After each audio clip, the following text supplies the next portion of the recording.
All right, everybody. We know you've been waiting a long time for us to reveal our updated kitchen. We've been waiting a long time to get this done. We ran into a few snags, but without further ado, here is our brand new. Whoa.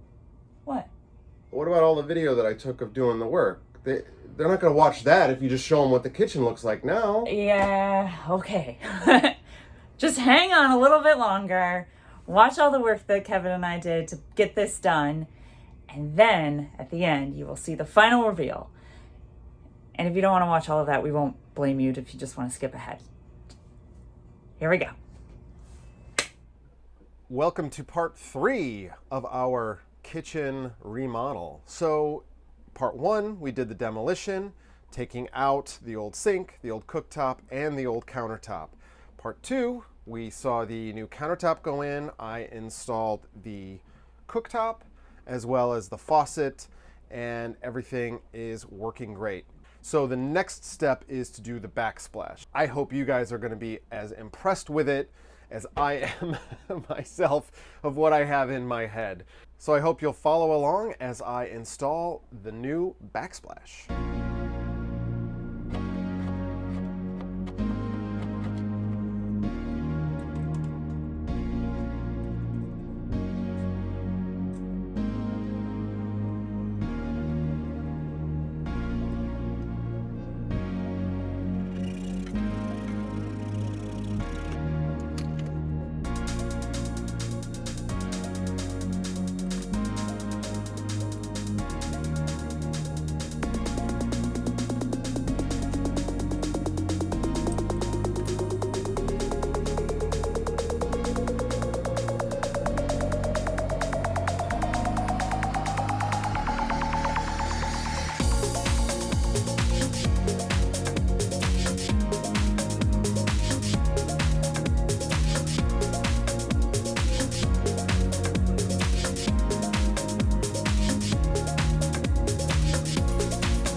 As of right now, the lights are in. It was such a pain in the ass to get them in and get them all working properly, but half of that was just my own stupidity. So what do you think? So we've got really nice, bright task lighting if we want it. And then of course, we can change colors. And because Chinese manufacture these and they have some crazy ideas with what is cool, Like, this is not cool. This would drive me nuts. But yeah, oh yeah, that's good. I like that one. Okay, stop. I did all this work. It looks pretty cool. If you turn the lights on, they work. Everything is good. But I'm not happy with it. Number one, I worked with FlexFire LEDs to order this whole system. It was pretty expensive, but I know that it's really high quality stuff. Unfortunately, they didn't have any 90-degree connectors for some reason. I don't know why.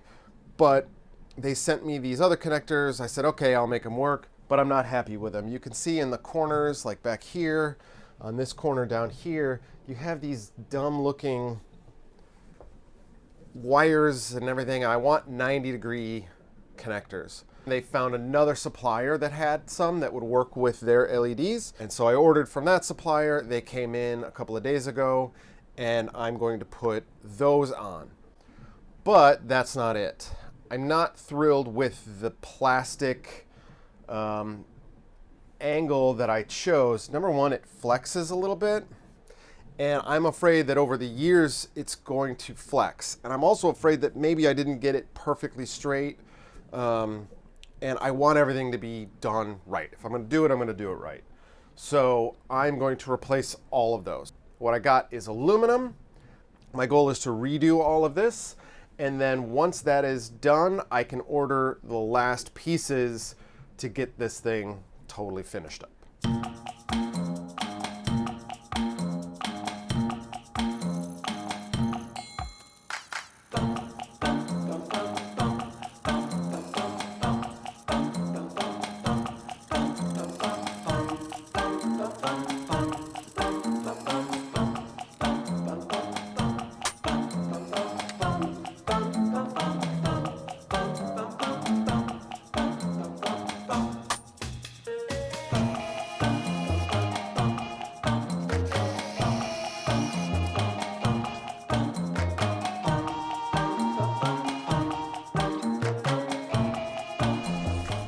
Now the question is, will this measurement, 11 5/8,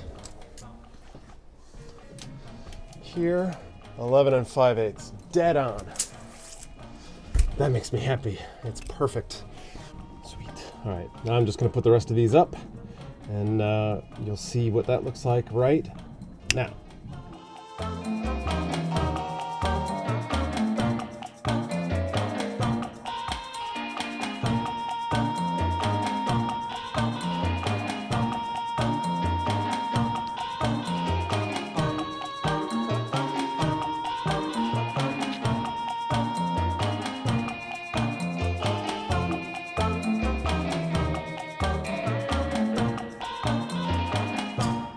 Well, if you've seen the boat tour, you've seen that we have a TV that goes up and down on that little side panel that we have in the salon. Well, there used to be sliding plastic door, and that was these tracks, and then the plexi panels just slid back and forth on those. So when I pulled all that out, I decided to save the tracks. I thought, I'm going to use them for something. So flash forward like 5 years, and I finally figured out a reason to use them. And so this is going to go right over the top and be a perfect match.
And as you can see here, of course, I'm having a little bit of an issue with our LEDs. I put these new connectors on.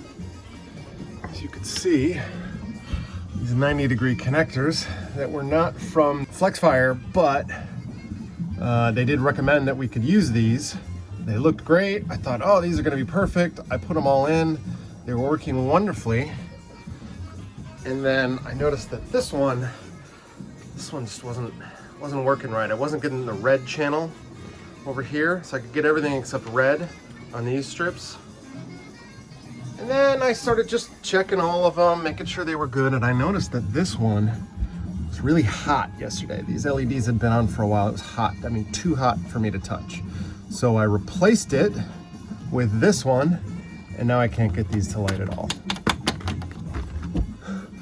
So I know it may be hard to tell, but these are the connections so that you can go from one strip to another. And they're like every 4 inches or something like that, which is great.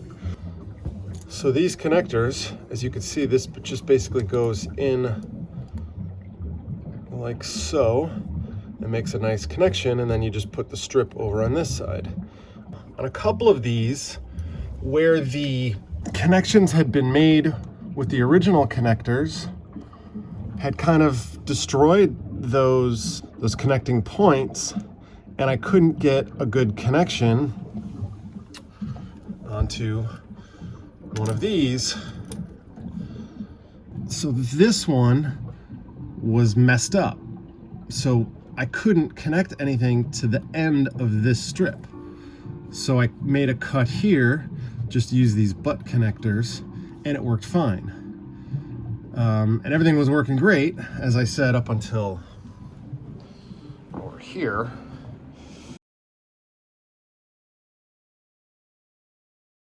So what I went ahead and did is I spent another $120 to get another power source. So as you can see back here, I have this power source, which when I first hooked everything up just to try it out, seemed to be enough. But I guess with all of the connections, it's not enough to power. Technically, you're only supposed to be able to do 16-foot runs on a 12-volt circuit. So we have a 12-volt circuit, and it's just not with the connectors, everything, it's not powering these down low enough because they're the end of the run. And that's about the 16-foot mark is when it transitions to this lower side. My hope is that I can program this to work with this receiver as well as the one in this box. So we'll see. I'm going to hook it up. If anything, I might have to rely on 2 different remote controls. I didn't figure I needed the bigger, more expensive remote control. This does pretty much everything that this one does. It's the same company, so hopefully I can make both of these remote controls work for both things, but probably not, so I'm going to have to rely on one or the other.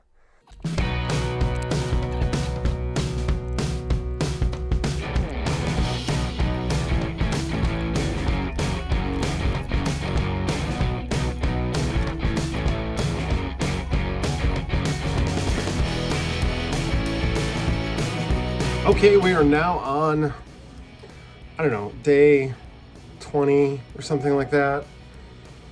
But anyway, the bottom works, the top works. But I need 2 remotes. And at first, that was my plan, was to have 2 different circuits for the top and the bottom. And then I'm like, no, I don't need that, we'll do the one. And I actually kind of like it because I can have only one on, I can have both on, I can do a combination of the 2. So, go off. There we go. This actually makes a really nice nightlight, especially when it's when I change it to a color. Like, let's say I just have it nice blue color. Makes a nice nightlight. But if we want the task light, we can have the task light, and we can still have the blue down below. So it actually works pretty nice. There is a way to program this remote to do zones.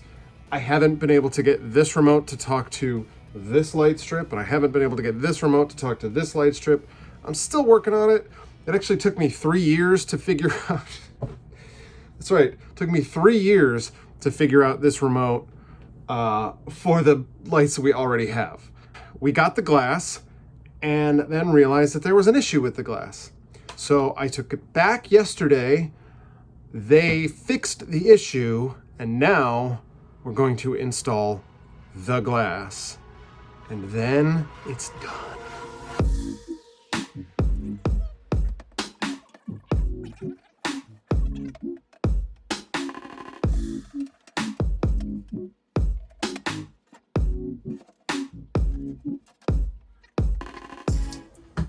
It's perfect! Yay!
All right, here it is, our brand new kitchen.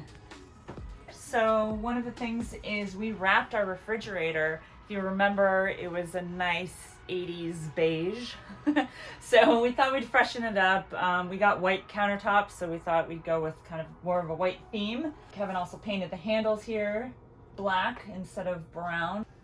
Our brand new countertop you have seen enough of. We are loving it. This backsplash was the pièce de résistance.